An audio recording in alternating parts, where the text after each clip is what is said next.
Oi pessoal, estamos de volta com a segunda entrevista com os candidatos aos cargos eletivos deste ano.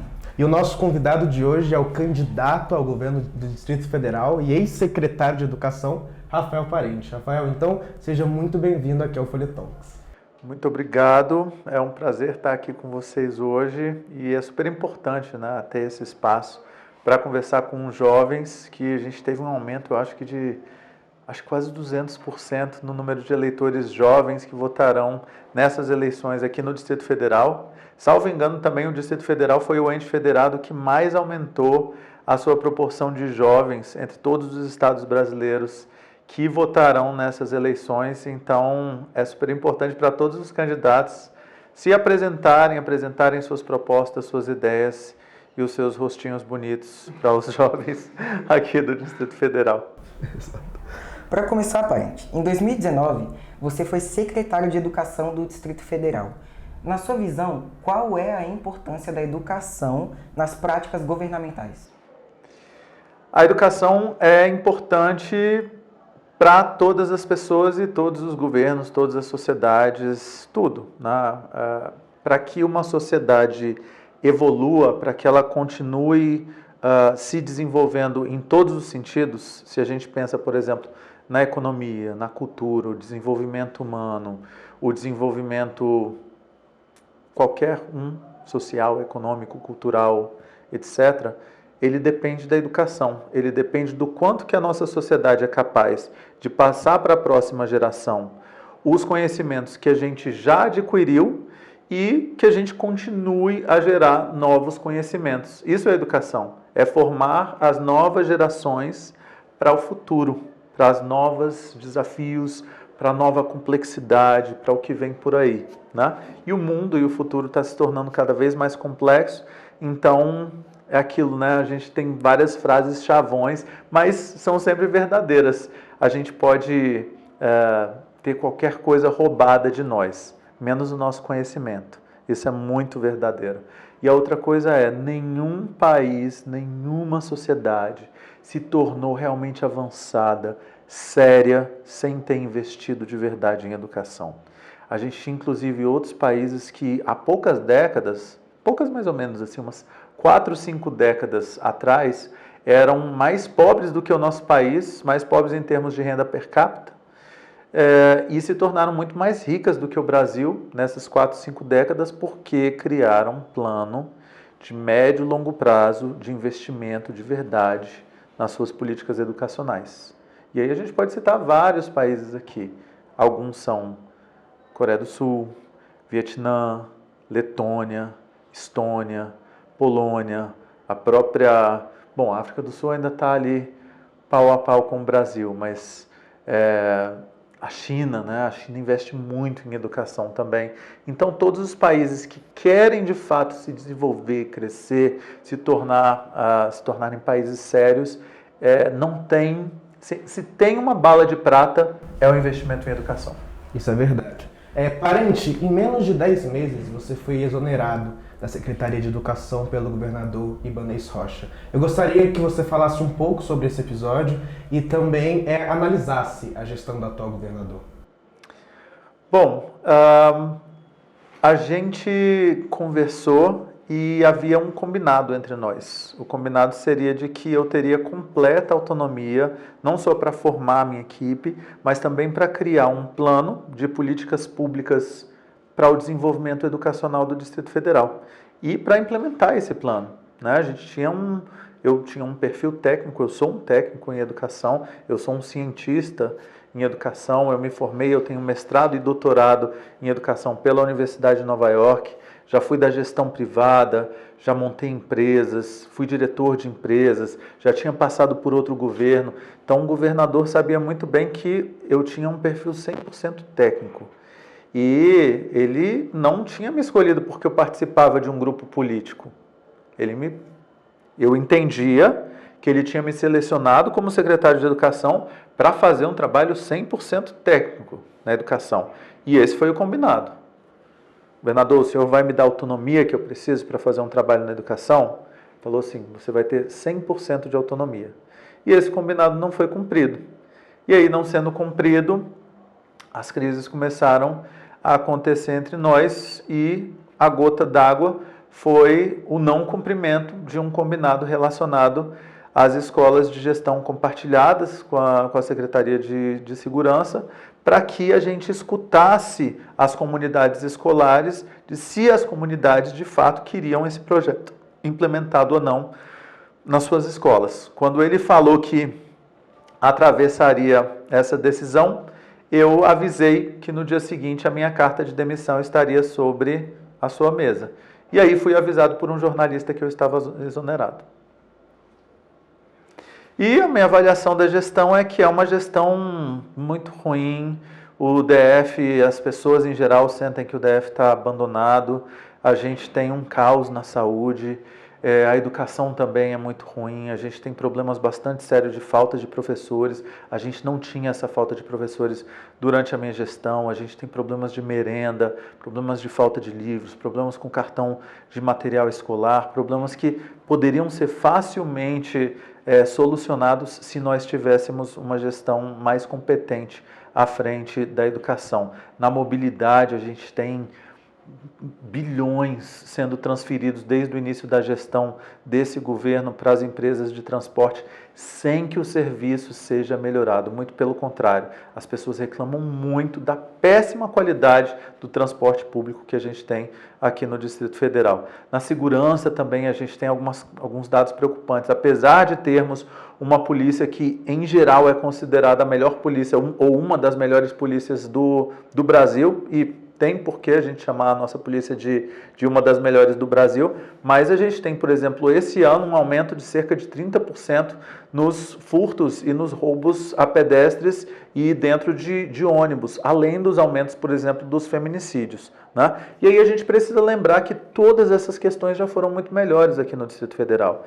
Lá no início de Brasília, a gente tinha uma educação que era exemplar, que era referência para todo o Brasil. A gente tinha todas as classes sociais frequentando a escola pública. Até o meio dos anos 90, a gente tinha um sistema de saúde aqui no Distrito Federal. Eu não sei em que ano vocês nasceram, acho que foi depois disso. 2006. Pois é, então, Um pouquinho antes, né? Até o meio dos anos 90, a gente tinha um sistema de saúde que funcionava muito bem e a gente tinha profissionais da saúde, médicos, vindo de outros estados para trabalhar aqui, porque sabiam que a gente tinha um sistema de referência aqui. A gente tinha um sistema de transporte que funcionava também melhor para as pessoas. Inclusive, quando eu falo hoje que a gente precisa voltar com as vans, as pessoas batem palma, porque elas não aguentam mais ficarem dependendo de uma única empresa de ônibus para o seu transporte nas suas cidades, nos seus bairros, né? E toda uma questão de segurança que a gente está vendo com relação aos CRAs também. Mães de família com bebês no colo, dormindo nas calçadas, no frio, porque estão passando fome, porque precisam de um atendimento, né? Esse enfrentamento à Covid, que foi horrível. Eu tive lá no Maranhão, gente. Maranhão foi o estado que teve o melhor enfrentamento à Covid. Eles têm 1/4 do orçamento que a gente tem à saúde e eles fazem um trabalho infinitamente melhor. É o quê? Gestão, é competência, é técnica, é saber fazer um bom governo e deixar os técnicos trabalharem. Então essa gestão é uma gestão insensível, inepta, né, incompetente e que tem muita coisa esquisita aí, tem muitos escândalos de corrupção. Vamos lembrar que toda a cúpula de saúde foi presa durante a pandemia, várias suspeitas de corrupção, de superfaturamento de obras. O governo fica aí falando a todo canto, né? Não sei quantas mil obras, mas quantas delas não tem superfaturamento? Muito preocupante. Você acha que se você tivesse continuado no governo do Ibanez, seria diferente? Na educação, com toda certeza. A gente teria resolvido pelo menos uns 80% aí das questões e o enfrentamento também durante a pandemia teria sido muito melhor. Bom, então, para essa entrevista, a gente abriu uma caixinha de perguntas no Instagram e muitos alunos querem saber a sua opinião a respeito da reforma do novo ensino médio, do homeschooling e da militarização das escolas. Olha, o novo ensino médio, ele traz uma proposta complexa, que tem boas ideias. Por exemplo, a questão do protagonismo dos estudantes. É bom que os alunos tenham a possibilidade de escolher, por exemplo, itinerários formativos, que eles possam criar clubes, que eles possam começar a experimentar. Eu tive a experiência de passar um ano do meu ensino médio fora, e a minha experiência foi muito boa, mas eu estava numa escola que tinha uma estrutura maravilhosa, eu pude fazer um curso de desenho, um curso de introdução à economia, porque eu já pensava em cursar economia na universidade, mas eu precisava ver se eu gostava mesmo de economia, eu fiz espanhol, então eu comecei a fazer coisas diferentes nessa minha experiência lá na high school lá americana, norte-americana, né? A proposta do novo ensino médio, ela vai um pouquinho nessa direção de diversificar e de dar maior possibilidade de escolha e maior protagonismo para os estudantes. O problema é que a implementação está completamente atabalhoada. Para que o novo ensino médio fizesse sentido e pudesse ser realmente implementado, a gente precisava ter uma infraestrutura adequada, uma formação adequada e que a gente fizesse uma implementação muito bem pensada, muito bem feita, que fosse assim, meticulosamente planejada. Aí você falou de outros assuntos, né? Você falou do novo ensino médio. Do homeschooling e da Homeschooling, o que eu acho? Se a gente junta um grupo de pais que querem um tipo de ensino específico, eles já podem ir para uma escola particular, né? Eles poderiam, por exemplo, juntar um grupo de pais e criar também um grupo. A princípio, assim, eu ficava pensando, será que vale a pena a gente ficar discutindo tanto isso, enquanto tem tantos outros problemas muito maiores na educação do nosso país? Será que não é mais uma cortina de fumaça? Por que a gente está discutindo homeschooling, enquanto a gente tem tanta coisa para resolver, por exemplo, a formação dos professores? Mas tem uma série de outras questões que precisam ser pensadas. Por exemplo, a questão de termos crianças que são abusadas por pais, por tios, por familiares dentro de casa e que esses abusos sexuais eles aumentaram muito durante a pandemia, né? E que o homeschooling pode ser uma estratégia para que esse tipo de coisa aconteça. Então, se a gente não tem certeza de que o Estado vai garantir, de que essa estratégia vai ser 100% implementada de uma forma muito segura para crianças e adolescentes, a gente precisa ser contra. Não pode ser implementado, né? E a outra coisa? A militarização das escolas. Certo. Aí é uma questão que, primeiro, as pessoas precisam entender que eu não tive opção.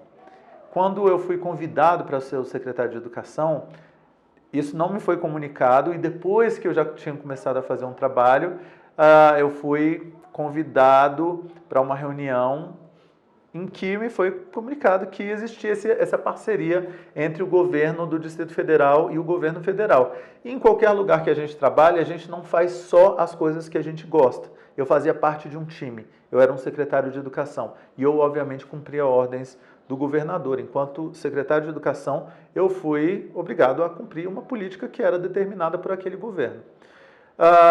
Enquanto especialista da educação, eu entendo que há metodologias muito mais efetivas. Eu entendo que, de um lado, os pais, os professores, os estudantes, eles querem uma escola com mais segurança física, mais segurança psicológica, que exista mais disciplina. Tem muito estudante que fala, poxa, mas eu não estou conseguindo aprender porque tem muita indisciplina na minha sala de aula, porque tem muito bullying, porque tem violência, porque eu estou com medo. Né? E a gente precisa dar conta disso. A gente precisa dar conta da questão da disciplina, da ordem, né? Do respeito, mas essa não é a melhor estratégia. Existem estratégias muito mais efetivas, muito mais modernas, com desenvolvimento de habilidades e competências socioemocionais, com aprendizagem baseada em projetos, com tendências muito mais prontas para que a gente forme as nossas crianças e os jovens para, inclusive, a empregabilidade do futuro, que não tem nada a ver com um tipo de metodologia que é baseada no medo. Isso daí é o oposto do que a gente precisa para a empregabilidade no futuro. Verdade. Parente, agora a pergunta que não quer falar, que não quer calar, né? Por que você quer ser governador do Distrito Federal? Em primeiro lugar, porque quando eu fiz parte de um projeto, eu tinha 19, 20 anos e era o fim dos anos 90, vocês ainda não estavam por aqui, e era no Varjão, do lado do Lago Norte. Eu era voluntário numa creche comunitária, comecei a conhecer as crianças e jovens de lá. O Varjão ainda era muito pobre e eu vi o tamanho da diferença. De um lado a gente tinha as mansões do Lago Norte, do outro lado as casas assim de tapume. E aí as crianças começaram a me chamar de pai, me pedir para ir morarem comigo na minha casa. E eu falei, gente, mas por que isso? Deixa eu ir conhecer a casa de vocês, né? Pedi para os pais para eu ir conhecer a realidade deles. E eu me lembro assim, ficou preso no meu cérebro algumas imagens, sabe? Uma foi de entrar num quarto e ver o quarto, o chão era barro, né? Um colchão em cima, com muito cheiro de mofo, eu lembro do cheiro, né? E eu lembro que tinham 5 crianças em cima desse colchão, né? E aí eu comecei a refletir sobre essa questão, né? Pensando, como é que a gente chegou aqui? Como é que o nosso país, que é um dos 10 países mais ricos do mundo, a gente tem um mundo que tem quase 200 países. Nós somos um dos 10 mais ricos. A gente está na capital desse país. Brasília é um dos lugares mais ricos do mundo. O que aconteceu com o nosso país para a gente ter tamanha desigualdade? Por que a gente não faz mais para diminuir essa distância? Por que a gente ainda tem tanta gente na miséria e passando fome? Isso eu me questionando lá atrás. E aí foi nessa hora, e eu lembro que foi numa atividade com uma menina, inclusive, o olhar dela, que eu decidi que o propósito da minha vida era lutar por uma transformação social, para que o nosso país se tornasse um lugar mais justo, mais igual, mais solidário, e que essa luta, a princípio, seria pela educação. Então, essa foi a primeira coisa. Depois de um tempo, eu fui entender com a Cláudia Costin que as grandes transformações, elas acontecem pelo governo. A gente pode fazer transformações pelas empresas, pelo terceiro setor, mas em escala mesmo, assim, grandes transformações, só pelos governos, só com políticas públicas, né? E a terceira questão, que foi agora, depois que eu fui secretário de Educação, que não adianta você ser um secretário se o chefe maior não te deixa trabalhar.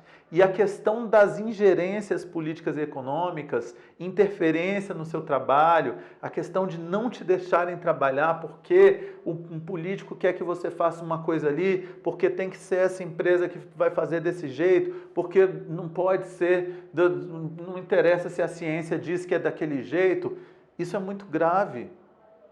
Então, eu entendi que eu precisava me colocar dentro da política partidária se eu realmente queria gerar uma transformação na realidade aqui no Distrito Federal. Então foi essa sequência de eventos que me trouxe para esse lugar aonde eu estou aqui, e aí eu entendi que de fato não estava no meu plano de vida ir para a política partidária e ser um candidato. Na minha cabeça, eu achava que eu fosse ser um técnico só, que eu fosse participar de alguns governos, mas que também ia ficar zanzando assim um pouco de tempo. Eu ia participar de um governo, depois eu ia para o setor privado, depois eu ia para a academia, como eu fiz durante a minha vida. Eu sou pesquisador, cientista, eu já participei de empresas e eu já participei de governos. E eu gosto de fazer essa transição, porque eu me dou bem nos 3 lugares, eu aprendo bem nos 3 lugares. E eu consigo entregar bons resultados nos 3 lugares. Só que quando eu entendi isso, eu falei, cara, eu vou ter que ir lá para cima, porque senão não vai dar para a gente colocar a educação no lugar que a gente precisa. E aí foi que eu decidi. Eu lembrei agora de uma conversa que eu tive com o Hollenberg, lá em junho do ano passado, quando eu fui lá na fazenda dele. Eu falei, não, a Leila está saindo do seu partido, eu quero vir para cá então, quer dizer, do seu partido não, né, do PSB, e eu quero vir para cá então. Aí ele, mas você quer ser candidato a quê? A governador. Aí ele deu um susto, assim, tomou um susto, né, mas como, você nunca foi candidato a nada? Eu falei, eu sei, mas eu quero ser candidato a governador. E fui insistente. E acho que a gente tem boas chances, estou muito confiante, acho que a gente vai ganhar. Você falou agora no Rodrigo Hollenberg, Mas em 2018, Hollenberg foi candidato ao seu segundo mandato e conseguiu apenas 30% no segundo turno. Por que você acha que o PSB vai ganhar essas eleições para governador? Primeiro que a gente precisa entender que cada eleição tem uma conjuntura social, econômica, histórica completamente diferente. Ali naquela eleição, a gente tinha uma eleição onde o bolsonarismo estava super em alta. E as pessoas todas estavam rejeitando todo mundo que estava no governo e estava querendo alguém muito novo no lugar. E aí vieram os novos. O Bolsonaro, o Ibanez, o Witzel, o Zema, né? Vieram todas as pessoas que nunca estiveram, quer dizer, Bolsonaro, político a vida inteira, mas ele sempre se colocou como o apolítico, né? Assim, o que combate o sistema.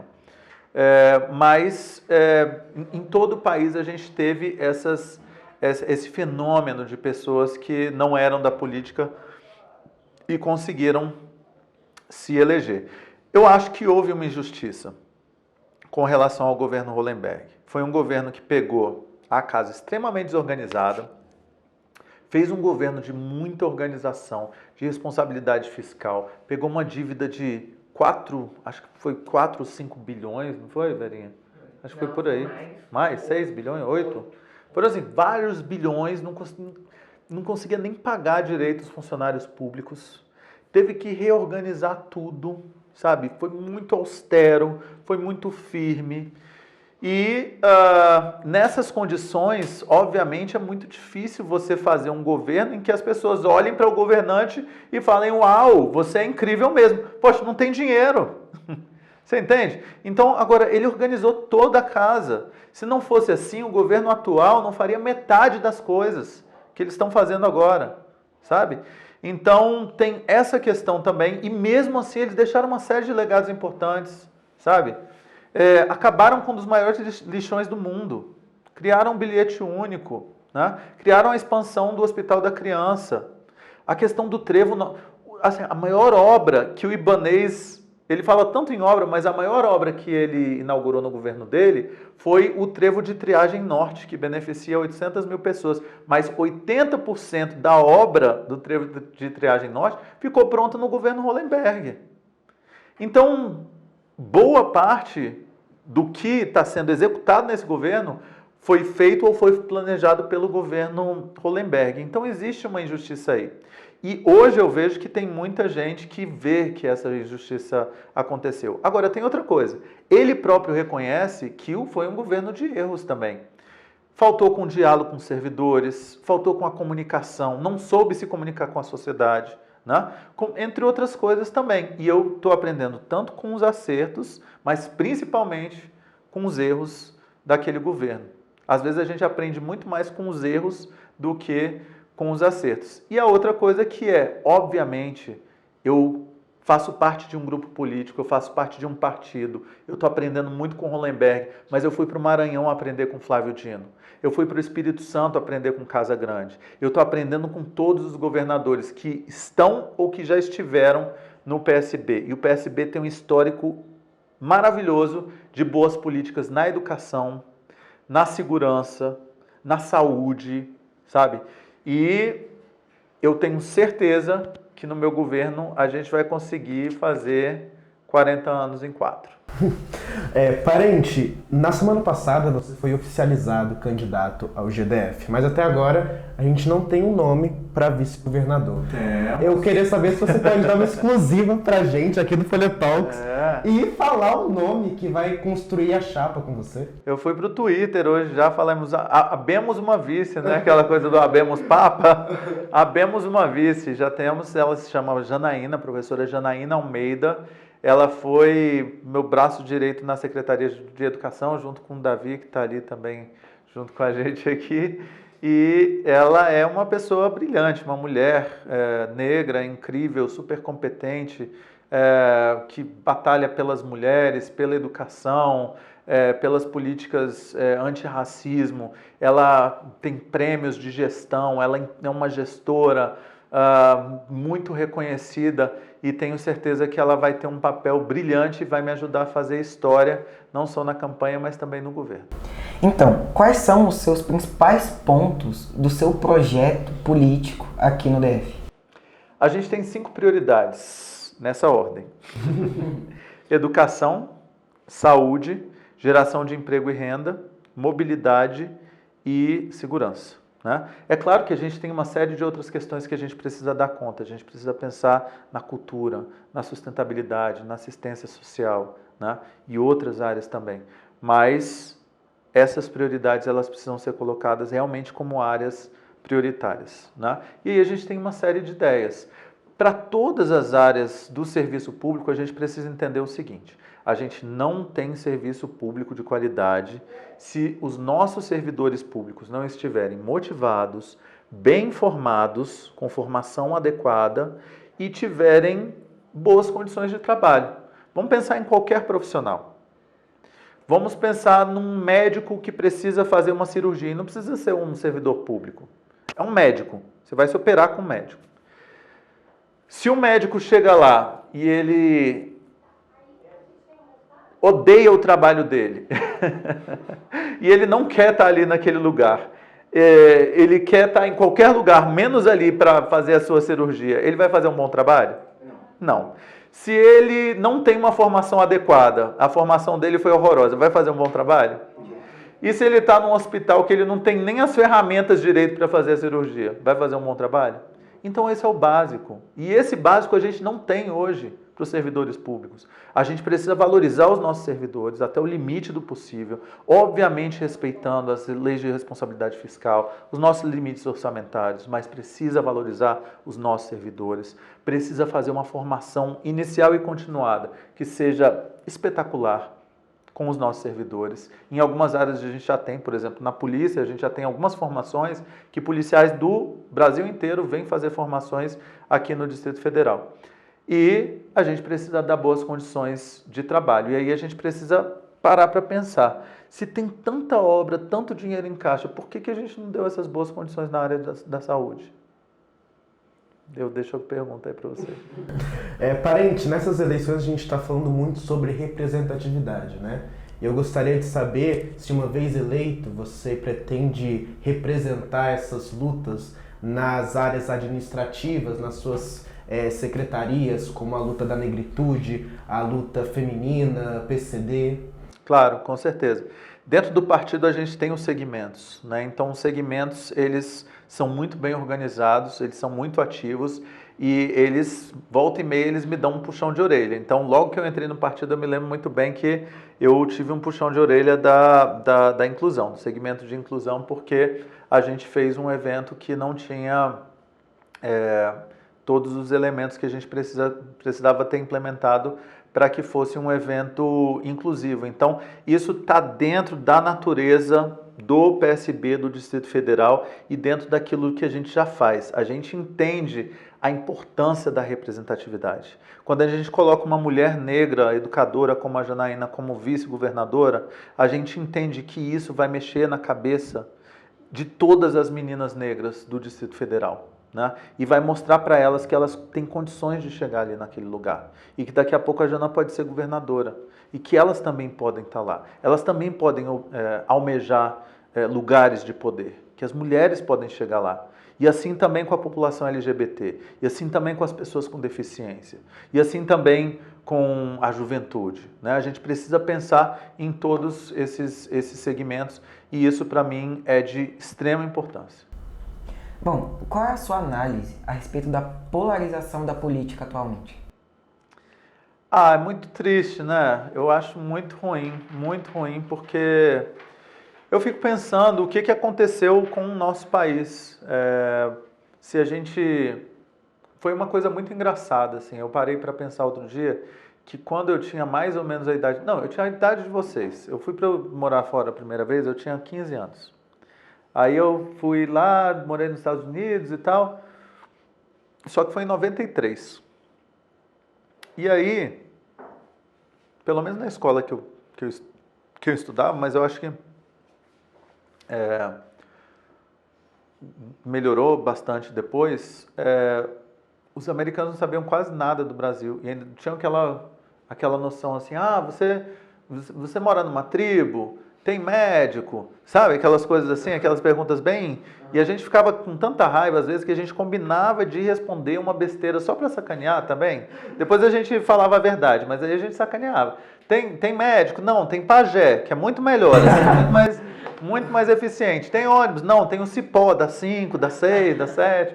Então a gente ia sacaneando também, sabe? Mas depois, quando eu fui fazer o mestrado e o doutorado, que eu fiz na Universidade de Nova York, já era 2005, então foi 12 anos depois. E a gente estava numa época que aí todo mundo falava, uau, Brasil, caipirinha, capoeira, Havaianas, né? Foi estudar em Nova York, todo mundo usando Havaianas, não sei o quê, aquela alegria. Todo mundo queria, nossa, você é do Brasil, quero ir pro Brasil, me leva pro Brasil, não sei o quê. O Brasil tinha virado assim, hype, sabe? Todo mundo gostava do Brasil. E hoje em dia, assim, o Brasil virou de novo uma pária, né, no mundo, assim, sabe? E sei lá, gente, eu fico pensando, cara, sabe, o Brasil tinha uma imagem para o mundo de um país que era de festa, acolhedor, que recebia bem, de amizade, de, sei lá, de respeito também, de tolerância, do bom viver, sabe? Da miscigenação. Por mais que isso não seja verdade, porque obviamente que a gente sabe, por exemplo, que o racismo sempre existiu, e aí aquela coisa que né, alguns livros que a gente lê não são verdadeiros, que falam, não existe racismo no Brasil, ou não existia racismo no Brasil, tudo balela, sempre existiu, né? Mas piorou muito, né? Assim, a gente para pensar e fala, poxa, as pessoas não entendem que a nossa diversidade é uma das nossas principais forças. A diversidade brasileira é uma das nossas principais riquezas. É o que faz o Brasil ser incrível. É o que faz a criatividade brasileira. É o que faz a gente estar à frente. É o que faz a nossa cultura, sabe? E aí a gente não consegue conversar mais com pessoas que pensam diferente. Porque, sei lá, eu gosto da Xuxa e você gosta da Angélica. É muito bizarro, sabe? Porque a gente não entende que muitas vezes eu aprendo muito mais com alguém que pensa diferente de mim do que se eu estou numa bolha com pessoas que pensam igual. Então, é ruim também para nós educadores, porque a gente entende que isso cria um loop de pessoas que vão ficando cada vez mais burras. Você se coloca naquela bolha ali de pessoas que vão se autoafirmando e elas ficam, não, é isso, né? Sei lá, essa parede é amarela, essa parede é amarela, sabe? E aí, é isso, as pessoas querem ouvir que a parede é amarela. E se vocês falarem que a parede é amarela, então vem para esse grupo, que essa parede é amarela. E isso leva a uma cristalização do cérebro e a um emburrecimento da população. Deixou de existir um meio termo, né? É verdade. Eu acho que a gente tem que voltar a entender principalmente isso, que a gente aprende, as empresas de tecnologia, as maiores empresas de tecnologia no mundo se esforçam muito para criar times diversos, times diferentes, times de pessoas de origens diferentes, de raças diferentes, de, sabe, pensamentos diferentes, porque sabem que isso é muito importante. Verdade. Parente, hoje você fala abertamente que o seu candidato à presidência da República é o Lula. Uhum. Mas essa relação não é recíproca, porque o Lula hoje apoia outro candidato. Eu gostaria de entender por que você não teve o apoio do Lula já em primeiro turno? Não, assim, primeiro que existe uma definição daquela federação, a gente não faz parte da federação, mas o meu partido tem o vice da chapa do Lula. Então, o Lula vindo para o Distrito Federal, ele vai fazer parte das campanhas da Queca Bagno, do Leandro Graz e do Rafael Parente. Então, quando dizem para você que ele não apoia, não é verdade. Isso, tá? Ele apoia. Ele apoia as 3 campanhas. E para ele é interessante que as 3 campanhas existam, que as 3 campanhas falem dele, né? O que não é verdade é que, ou pelo menos assim, o único candidato da federação que o Partido dos Trabalhadores faz parte é aquele, né? Mas a gente também faz parte de uma coligação nacional que tem Lula como candidato a presidente e tem Alckmin, que é do nosso partido, PSB, como candidato a vice-presidente, né? E para além disso, eu quero comentar que eu acho que não é uma eleição que as pessoas... tem muita gente que vai votar no Lula e que não é por causa do Lula, não é porque elas gostam do Lula, não é porque elas são fãs do Lula e nem pelo PT, mas porque elas enxergam que existe um risco real de ruptura da nossa democracia, caso este presidente continue no poder. Porque ele fala sobre isso o tempo inteiro. Porque ele ameaça um golpe o tempo todo, né? Então, hoje, o risco dessa ruptura democrática é que leva muitas pessoas a optarem pelo nosso projeto. E eu acho que as pessoas estão corretas. Eu falo para as pessoas isso. Eu acho que a gente pode não ser perfeito, né? Eu acho que nenhum partido, nenhum candidato e nenhum campo nunca vai ser perfeito. Agora, a gente precisa compreender que existe um risco real de ruptura democrática. Bom, caso você chegue ao segundo turno, terá algum... Caso não, olha o respeito.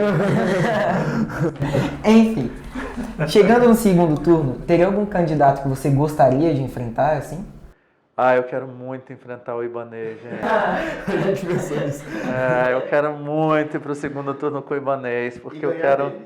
Óbvio, né? Imagina o gostinho, imagina, eu penso todos os dias, assim, no dia que eu vou enxergar lá o resultado do segundo turno, eu vou ter vencido o Ibanez, meu ex-chefinho, hein? Chega a brilha. Vai ser maravilhoso. Nossa, até me emociono.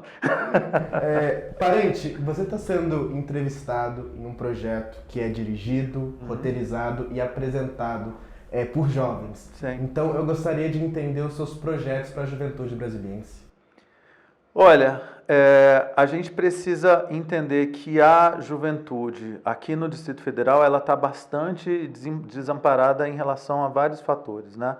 A gente tem questões relacionadas à segurança, ao transporte, à educação, à saúde, à cultura. Não existe uma política integrada que olhe para a juventude, né? Em outros lugares, por exemplo, eu fui lá Foi no Maranhão ou foi no Espírito Santo? Verinho, eu já me esqueci. Acho que foi no Espírito Santo que tem os centros da juventude. O Espírito Santo. Espírito Santo. Então tem centros da juventude. Existem políticas e existem locais pensados para a juventude.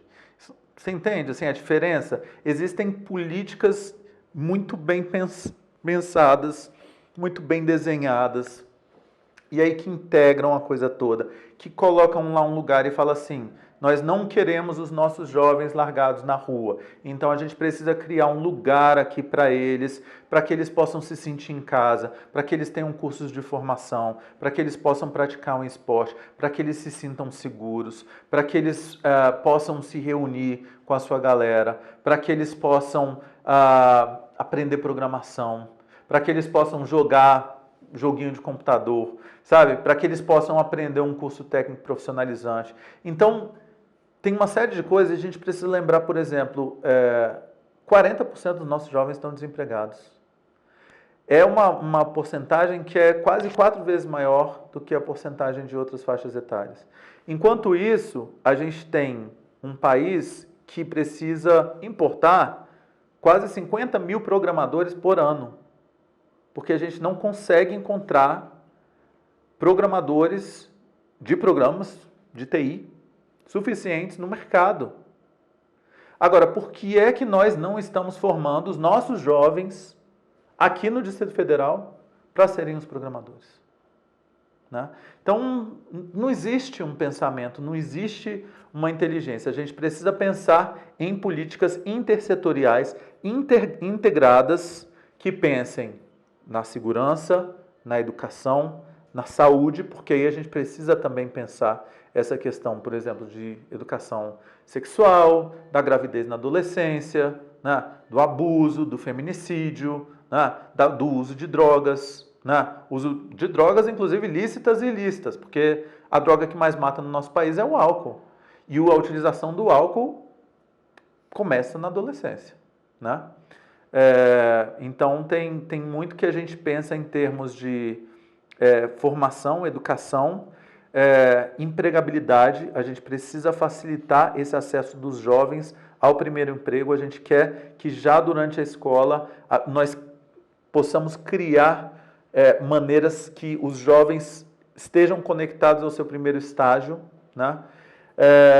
E também as questões da saúde que podem ser feitas em parceria entre as escolas e a Secretaria de Saúde. Bom, sendo bem direto agora, o que você tem a nos proporcionar que os outros candidatos não têm? Eu sou muito mais bonito. Não, vamos falar sério agora. Gente, olha, com toda a minha falta de modéstia, eu vou falar para vocês que eu considero que eu tenho a melhor formação, porque eu tenho mestrado, eu tenho um PhD, eu sou um cientista, né? Eu trabalho com políticas públicas, eu já desenhei, já implementei, já avaliei políticas públicas baseadas em dados, baseadas em evidências. Eu sei a importância disso, eu sei a importância de valorizar a ciência e de não ser negacionista, né? Eu sei as consequências do contrário, né? Então, nenhum outro candidato, até onde eu sei, é PhD em alguma coisa, muito menos em educação, muito menos na Universidade de Nova York. Brincadeira. Mas experiência também. É muito difícil você encontrar pessoas que tenham passado por tantas áreas diferentes. Eu sou cientista, pesquisador, né? Eu passei pela iniciativa privada, eu fundei a minha primeira empresa aqui em Brasília, eu tinha 21 anos de idade. Foi o Centro de Línguas Informáticas dentro de uma escola particular, que é o Candanguinho, funcionava no Sudoeste, na Asa Sul, né? Depois fundei mais 2 outras empresas, fui diretor dessas empresas, participei de 2 governos, então fui gestor privado, fui gestor público, trabalhei no terceiro setor, fundei uma ONG também, fui apresentador de programa de TV, tive um programa no canal Futura chamado Educação na Veia, ou seja, já fiz de um tudo nessa vida, né? Então tenho bastante experiência também, entendo muito de gestão e é importante que a gente entenda a diferença da gestão pública para a gestão privada, porque muitas vezes o que acontece é que os governantes eles fazem a vida pública e a vida privada se entremearem, e aí fica muito ruim, porque os interesses particulares de um grupo, eles não podem estar assim, meio, sabe, entrelaçados das políticas de um governo. A gente não pode deixar que isso aconteça, e é justamente o que acontece hoje em dia, né? Fora isso, a gente amplia muito para o centro, né? Nós somos progressistas, mas eu converso muito bem com pessoas que pensam, eu entendo a necessidade de reformas econômicas, por exemplo, né? E eu concordo com a importância de reformas bem feitas na economia, né? Eu sei que tem muitas pessoas de centro, inclusive de centro-direita, que querem votar em mim, né? E o que mais que eu posso falar para vocês? A gente tem uma rede de contatos muito boa. Eu acho que de todos os candidatos, eu sou o que tem a melhor possibilidade de trazer mais recursos, mais dinheiro, tanto nacional, mais dinheiro lá de São Paulo. Tem muito dinheiro lá em São Paulo. Vamos trazer um pouco aqui para o Distrito Federal. E recursos internacionais. Por exemplo, eu quero captar muito recurso dos organismos internacionais para a gente implementar a nossa política de mobilidade verde aqui no Distrito Federal. Então, acho que tem isso, mas eu preciso me treinar melhor aí nessa parte para falar dos nossos diferenciais. E caso você ganhe? Não, caso não. Quando a gente ganhar... Qual legado você quer deixar enquanto governador do Distrito Federal? Nós queremos que o Distrito Federal se torne referência nacional e internacional em educação, saúde, geração de emprego e renda sustentável. mobilidade e segurança principalmente, né? Nós queremos que o Distrito Federal seja uma liderança, seja um líder importante no nosso país em inovação e criação de novas políticas em todas essas áreas. Para finalizar, que recado você tem para dar para a juventude que nos assistiu até agora? Não posso pedir voto. Olha, eu peço à juventude que me conheçam, busquem as minhas redes sociais, que conheçam o meu passado, porque eu acho que durante a campanha é muito fácil até ouvir todo mundo falando coisas muito bonitas, todo mundo vai ter promessas maravilhosas, vai chegar, né, falando um monte de coisa bacana, mas é importante olhar para o passado das pessoas. Peraí, mas será que essa pessoa, de 10 coisas que ela está prometendo, no passado, quanto que ela cumpriu? Esse cara que foi secretário de educação, vamos conversar com as pessoas da educação. Esse pessoal aí da educação, o que eles acham dele? Né? Esse cara aí que foi, sei lá, foi presidente da OAB, o que ele fez? Né? Essa daí que foi secretária de esporte, o que ela fez como secretária de esportes? Né? Esse aí que foi não sei o quê. Olha para o passado das pessoas. Né? As pessoas são íntegras, elas são trabalhadoras, elas trabalham mesmo pela população, elas cumprem o que elas falam, né? Elas são competentes, elas são inovadoras, elas têm valores, elas vão efetivamente fazer aquilo que elas estão falando. Então, acho que eu queria deixar esse convite. E quem gostou de mim, por favor, me procure, venha com a gente, porque a gente está começando uma nova fase, né, agora como candidatos, e está um processo muito legal, está sendo muito intenso, muito diferente, muito complexo, mas está muito lindo também. Então, quem quiser, entre em contato e vem com a gente. Bem, pessoal, esse foi o Rafael Parente, candidato ao governo do Distrito Federal. Rafael Parente, muito obrigado mais uma vez pela sua presença aqui e venha mais vezes quando quiser. Sempre que vocês chamarem. Bem, nossa entrevista chegou ao fim, mas não se esquece de compartilhar, de deixar o like e semana que vem eu te espero aqui no Folha Talks. Tchau, gente!